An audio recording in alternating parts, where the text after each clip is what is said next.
This is a review of BLLE Chapter 24, Holder in Due Course and Defenses. After reading this chapter, we should understand the following: what a holder in due course is, why that status is critical to commercial paper, what defenses are good against a holder in due course, and how the holder in due course doctrine is modified in consumer transactions. So in the last chapter, we covered what makes a holder a holder. Here in this chapter, we are considering whether the holder has become a holder in due course. This is an important determination because some defenses are going to be available against the holder, but they are not available against a holder in due course. Recall that a holder is a person that possesses an instrument, whether payable to bearer or any other identified person. A holder's rights are ordinary, they are basic. If a person to whom an instrument is negotiated is a holder, then the law of commercial paper would not be significant because the negotiable instrument really wouldn't be useful commercially. That's because the holder is only an assignee of the instrument and acquires the assignor's rights and liabilities on the instrument. A holder is basic because they must defend themselves against claims and overcome defenses just like an assignor. But holders in due course, however, are different. They are extraordinary because they have extraordinary rights. They get all of the instruments free of claims or defenses just from previous possessors, and they can treat the instrument as being something like money. So what makes a holder in due course? So pursuant to UCC 3302, to become a holder in due course, the transferee must fulfill all of the following requirements. So first, the transferee must be a holder of the instrument. So all of those requirements that we went over in the last chapter have to be satisfied for the transferee to be a holder of the instrument. Second, the transferee must have taken the instrument for value in good faith and without notice of all of these things. So they cannot have notice that the instrument is overdue. They cannot have noticed that the instrument has been dishonored or otherwise not paid. They cannot have noticed that the instrument is subject to a valid claim or defense by any other party. They cannot have noticed that there is an uncured default with respect to payment of another instrument issued as a part of the same series. And they cannot have noticed that the instrument contains an unauthorized signature or has been altered. And then lastly, the transferee cannot have any reason to question the authenticity of the instrument based on apparent evidence of forgeries, alterations, irregularities, or incompleteness. So we're going to go over each one of those in turn. Alrighty, so to become a holder in due course, the first requirement is that the transferee must be a holder. So we've already discussed a holder in the last chapter, but a holder is a person who is in possession of the negotiable instrument that is either payable to bearer, or if the instrument is payable to an identified person, then it has to be, it's payable to the identified person and it has to be in their possession, right? So a holder is a person who has both possession of the instrument and all endorsements that are necessary for the instrument. The next requirement for a transferee to be a holder in due course is that the taking of the instrument has to be for value. So what does that mean? The taking of the instrument for value basically means that the holder has given something for the instrument. Value in the context of holders in due course is not really the same as we have previously discussed in the context of consideration in the contract law section of this class. Here, value is not the same as consideration. It's really important to make that distinction. So for example, an obvious failure to give value would be when the holder makes a gift of the instrument to a third person. So value for the purposes of negotiable instruments is going to be defined as: one, the actual performing of the agreed promise, which basically means that executory promises are excluded because they have not yet been performed. Two, the acquiring of a security interest or other lien in the instrument other than a judicial lien. Three, the taking of an instrument in payment of or as security for an antecedent debt. 4, the giving of a negotiable instrument. And 5, the giving of an irrevocable obligation to a third party. As it relates to an executory promise, although that is valid to support consideration and to support an enforceable contract, it is not sufficient to give value to support a holder in due course status because the promise has not yet been performed. So executory promises are insufficient for value, even though they are sufficient for consideration. So a purchaser of a note or a draft who has not yet given value can rescind the transaction if they find out about a defense to the instrument itself.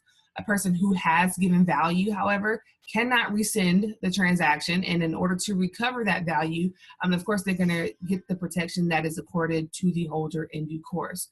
So, for example, if we have Uncle Snoop that wants to purchase a car from Beyonce for $5,000, under contract law, Snoop has given consideration because his executory promise is enough under contract law. But his executory promise is going to be insufficient for value purposes to support a holder in due course status because the promise is executory. It has not yet been executed.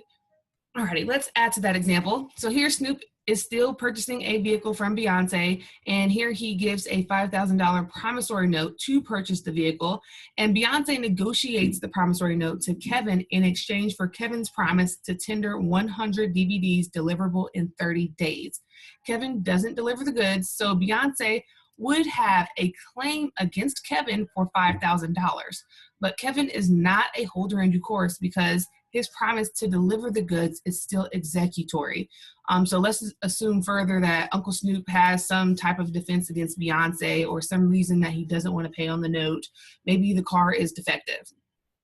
If Kevin was a holder in due course, then Snoop would be obligated to pay on the promissory note regardless of Snoop's defenses against Beyonce as the payee on the note. So in this way, the holder of the instrument for value, they take the instrument for value to the extent that the agreed promise of performance has actually been performed, provided that the performance was given prior to the holder's learning of any claim or defense. So here, Snoop would be able to have any defenses against Kevin as he would have against Beyonce. Alrighty, so our general rule is subject to a few exceptions. So there are certain times when executory promises are going to be sufficient for the purposes of value as it relates to negotiable instruments. And the exceptions include the giving of a negotiable instrument and the making of an irrevocable obligation to a third party. So value is not really limited to the exchange of cash or the fulfillment of a contractual obligation. Value can also be satisfied when an instrument is given as security for that obligation, as long as it is not a judicial lien. So a judicial lien is a lien that is obtained by judgment, levy, or sequestration, or any other legal or equitable proceeding or process. The lender is basically regarded as having value or given value to the extent of their security interest. So for example, let's say we have Pat. Pat is the holder of a $1,000 note that is payable to his order, and it's executed by Maria and due in 12 months. Pat uses the note as security for a $700 loan made to him by Leonard. Leonard has advanced $700, therefore, Leonard has met the requirement for value only to the extent of the $700. Also, a bank gives value when a depositor is allowed to withdraw funds against a deposited item. The provisional or temporary crediting of a depositor's account is not really sufficient. If a number of checks have been deposited and some but not all of the funds have been withdrawn, then the UCC basically traces the deposit by following the first in, first out method of accounting. So next, an antecedent claim or debt may also satisfy value, and that's basically a pre-existing obligation. So an antecedent debt or claim is a pre-existing obligation. Under general contract law, an antecedent debt is insufficient for purposes of consideration, but under the UCC, a holder gives value when they take an instrument in payment of or as security for an antecedent debt, whether or not the claim is still due. So, for example, let's say Brenda owes Walter $1,000 due in 30 days.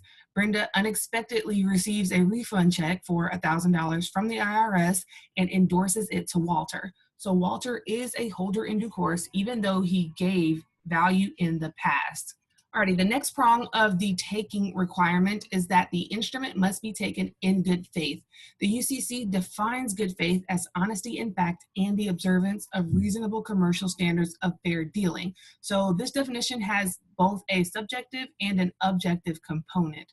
Honesty in fact is tested subjectively, and the observance of reasonable commercial standards of fair dealing is tested objectively.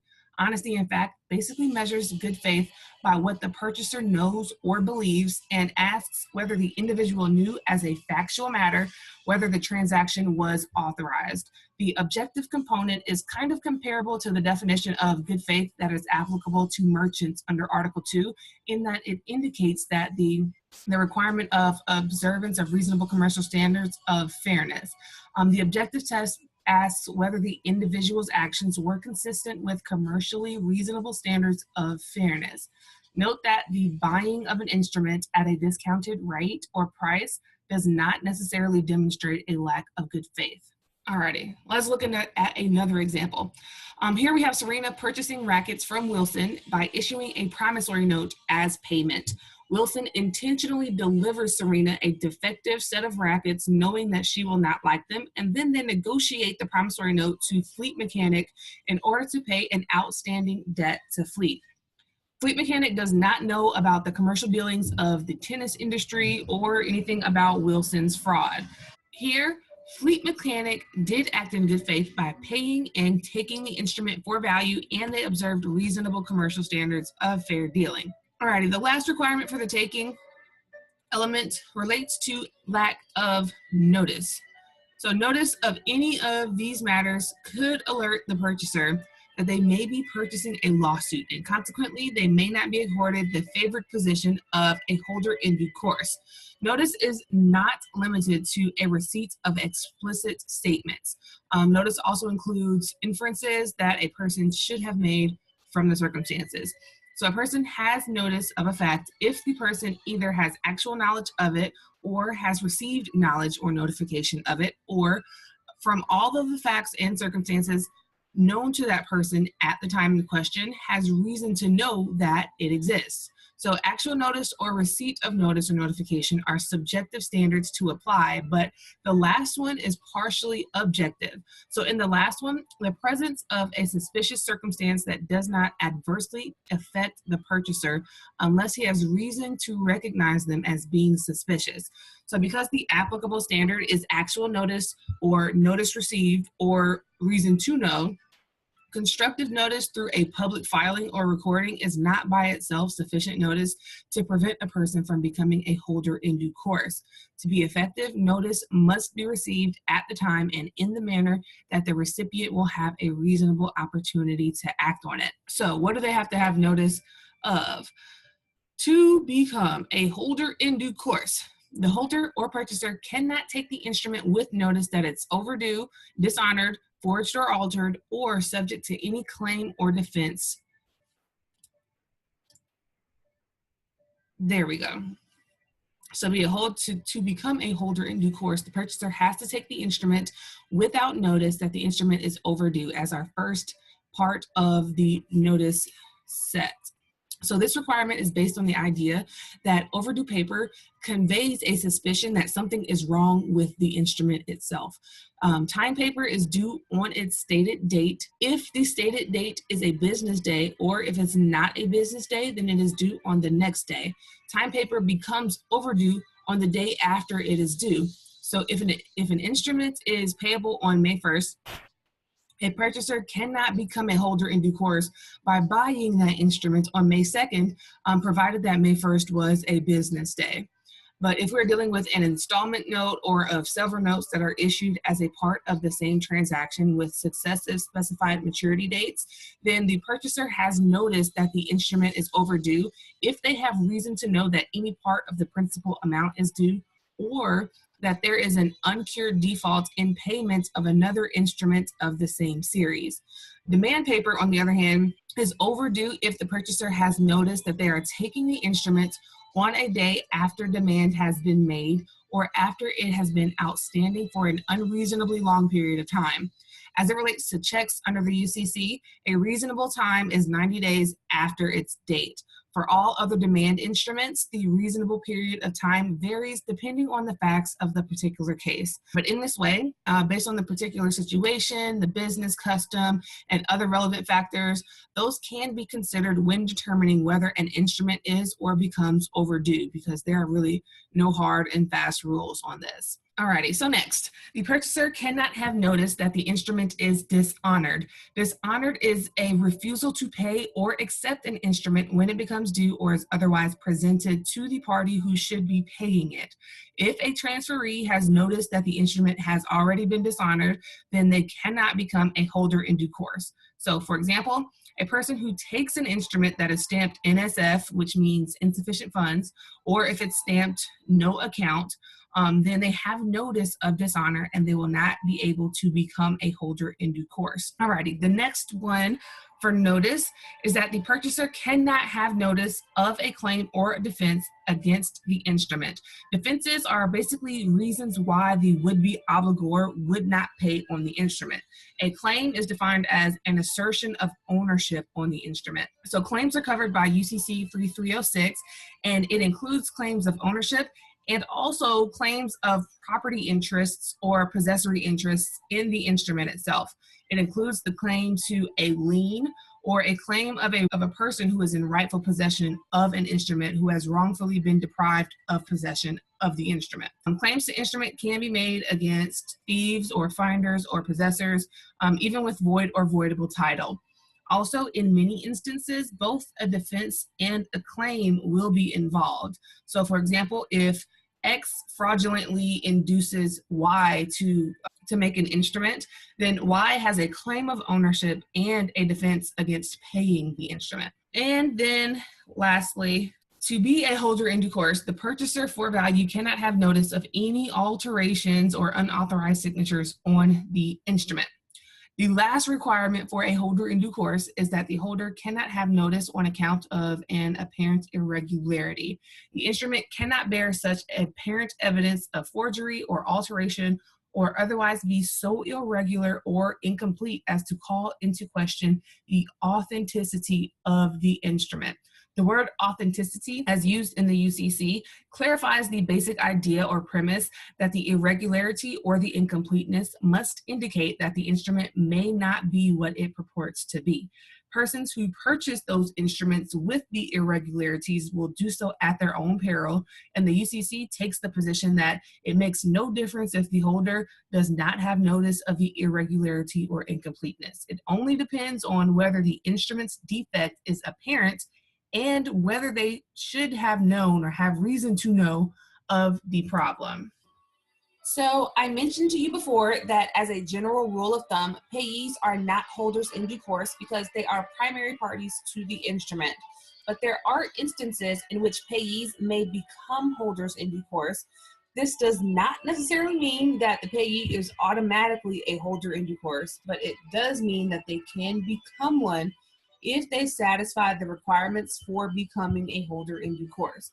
So the most common example occurs in cases in which the holder or the transaction involves three parties and the defense involves the other parties other than the payee. So for example, let's say after purchasing some goods from Phil, Rochelle fraudulently obtains a check from Charlie payable to the order of Phil and forwards the check to Phil. If Phil takes it for value without any knowledge that Rochelle has defrauded Charlie into issuing the check, then he's fine. In such a case, the payee, Phil, is a holder in due course, and he takes that instrument free and clear of Charlie's defense of fraud and the inducement. So the payee's rights as a holder in due course are going to be limited to those defenses of persons with whom they have not dealt with, So now that we've looked into that, let's get more into how we get to that status and why they have this preferred position. So in non-consumer transactions, a holder in due course takes the instrument free from all of the claims on the part of any person and free from all defenses of any party with whom they have not dealt with, except for a limited number of instances, and we'll go over those. It's important to note the difference between real defenses and personal defenses. So real defenses are those that are available against all holders, including holders in due course. Personal defenses, on the other hand, are those defenses that are not real defenses and can be asserted in any case or cause of action for a breach of contract, and they can also not be imposed on the holder in due course. Now, for personal defenses, the holder is not subject to these. It doesn't matter what the obligor really does. If we are under state law, however, the effect of a state law could be to render an obligation under the instrument null and void, and this defense, if that's the case, can be asserted against the holder in due course. So if we do have a state law and the effect of that state law is to render that obligation under the instrument null and void, then this defense can be asserted against the holder in due course. But if under state law, the effect of the law is to render the obligation voidable at the obligor's election, then the personal defenses are not going to be available against the holder in due course. But overall, a holder is going to be subject to the breach of contract defenses, and the holder in due course would not be subject to those defenses. Defenses to an instrument that can arise for personal defenses, it can arise in a number of ways, either when the issuance of the instrument happens or at any point in time after that. But in general, there are numerous defenses available to liability on a negotiable instrument, which are pretty much similar to ones that may be raised in an action for breach of contract. And they are going to be available against any holder of the instrument unless they are a holder in due course. So these personal defenses include lack of consideration, failure of consideration. It includes breach of contract, fraud in the inducements, illegality that does not render the transaction void, duress, undue influence, mistake, misrepresentation, incapacity, any of those that do not render the transaction void. Any defense as it relates to set-off or counterclaims, they count. Discharges of which the holder in due course does not have notice, a non-delivery of an instrument, whether complete or incomplete, unauthorized completion of an incomplete instrument, maybe payment without obtaining a surrender of the instrument, also a theft of a bearer instrument or of an instrument payable to him is a personal defense, and any lack of authority of a corporate officer, agent, or partner as to the particular instrument where the officer, agent, or partner had the general authority to issue the negotiable paper on behalf of their principal or firm is also going to count as a personal defense. Now, that is not by any means an exhaustive list of personal defenses, and there are other situations that do exist. But the UCC really doesn't list them or detail these personal defenses that may be cut off. So it's not an exhaustive list. But as for real defenses, these are the defenses that are available against all holders, including holders in due course. And real defenses are going to include our infancy, to the extent that the infancy is a defense to a single contract, any other incapacity or duress or illegality of the transaction that actually renders the obligation to be void, fraud in the execution, discharge in insolvency proceedings, any other discharge to of which the holder actually has notice when they take the instrument, unauthorized signature, and fraudulent alterations. All of those are real defenses to the instrument and can be asserted against the holder and any of the holder in due courses. So first, a person's signature on an instrument is unauthorized when it is made without the express, implied, or apparent authority. So because they have not technically made a contract, a person whose signature on an instrument is unauthorized or forged, they cannot be held liable on that instrument in the absence of estoppel or ratification, even if the instrument is negotiated to a holder in due course. So any unauthorized signature is totally invalid as that of the person who is named, whose name is signed, unless they, of course, ratify the contract, or if they are precluded from denying the existence of the contract. Then in that way, the unauthorized signature only operates as the signature of the unauthorized signer.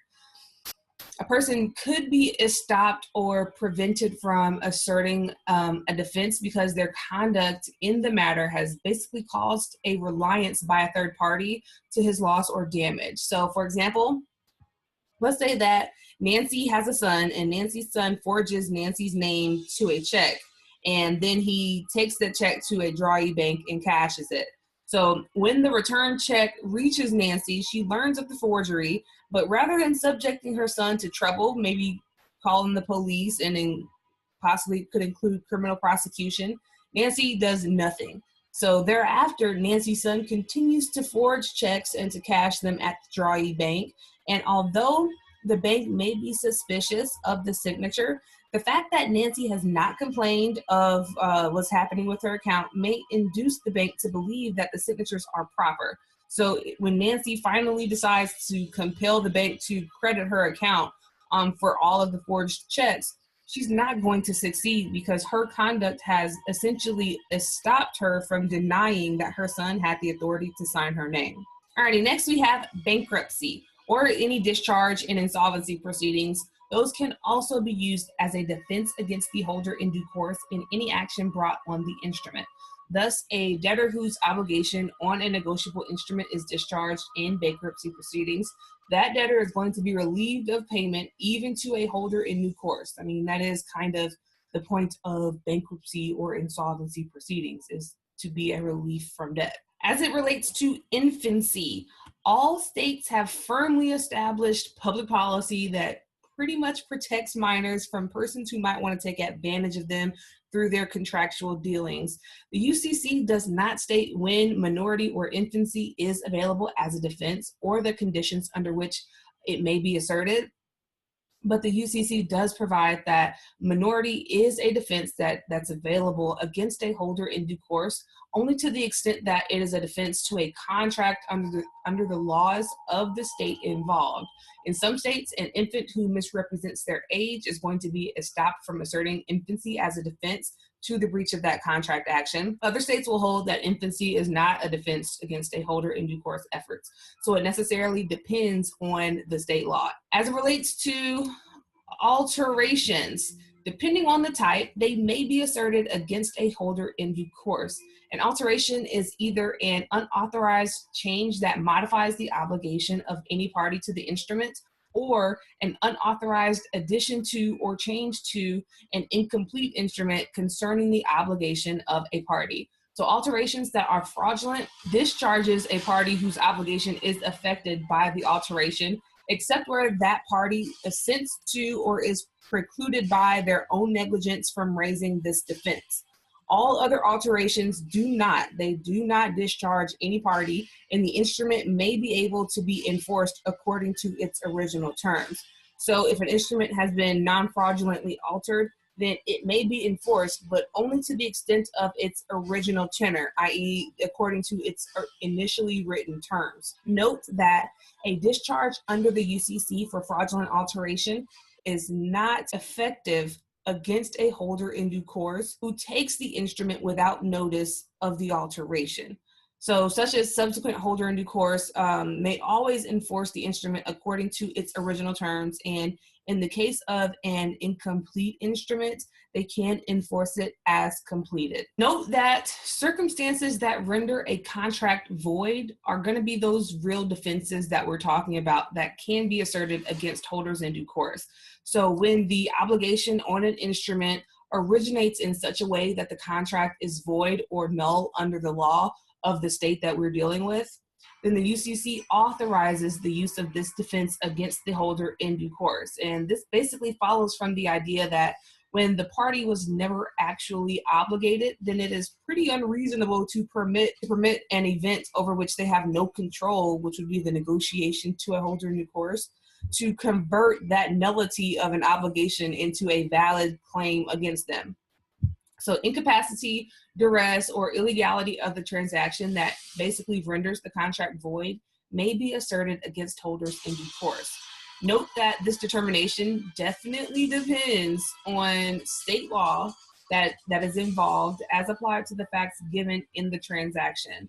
To the extent that the obligation was rendered void because of maybe duress by physical force, or because the party is a person under guardianship, or in some cases because the contract is illegal, to the extent that it was void for those reasons, the defense may be asserted against the holder in due course. But to the extent that it is voidable, which is generally the case, then the defense, other than minority, is not effective against a holder in due course. And you should definitely review these topics from Module 3 to solidify your understanding of what is a void and what is a voidable contract. So you know the distinction between the real defenses and the personal defenses. Next, we have discharge.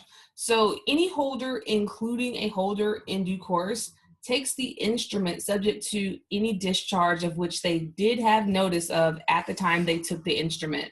So if the holder knows that the paper has been paid, then of course the holder will not be able to enforce it. If some or some of the parties or not all of the parties to the instrument have been discharged on this instrument, then the purchaser may still become a holder in due course. But the discharged parties do have a real defense against the holder in due course who has notice of them being discharged. So for example, Henry, who is in possession of a negotiable instrument, strikes out the names or endorsements of Jenny. The instrument is subsequently negotiated to Stephanie, and Stephanie is going to be our holder in due course. So Jenny would have a real defense against Stephanie, the holder in due course, being that she has been discharged from the obligation. Next, we have fraud in the execution of the instrument. That renders the instrument void, and therefore it can be used as a defense which is valid against a holder in due course. The UCC describes this type of fraud as a misrepresentation that induced the party to sign the instrument with neither knowledge nor reasonable opportunity to learn its character or its essential terms.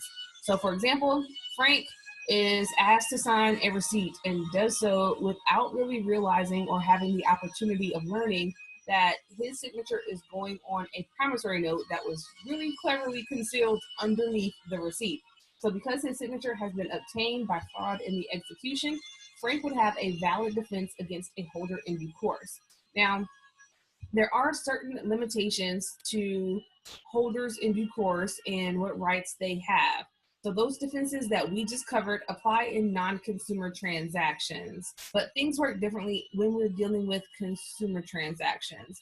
In consumer transactions, the preferential treatment and position of holders in due course are severely limited by a Federal Trade Commission rule that restricts the rights of the holder in due course as relates to an instrument that concerns a debt arising out of a consumer credit transaction, which does include negotiable instruments.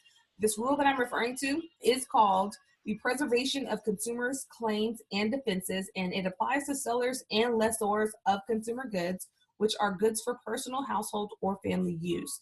This rule also applies to lenders who advance money to finance a consumer's purchase of consumer goods or services. This rule just basically preserves the consumer's rights to assert the same legal claims and defenses against anyone who purchases the credit contract as they would have had against the seller who originally provided them credit.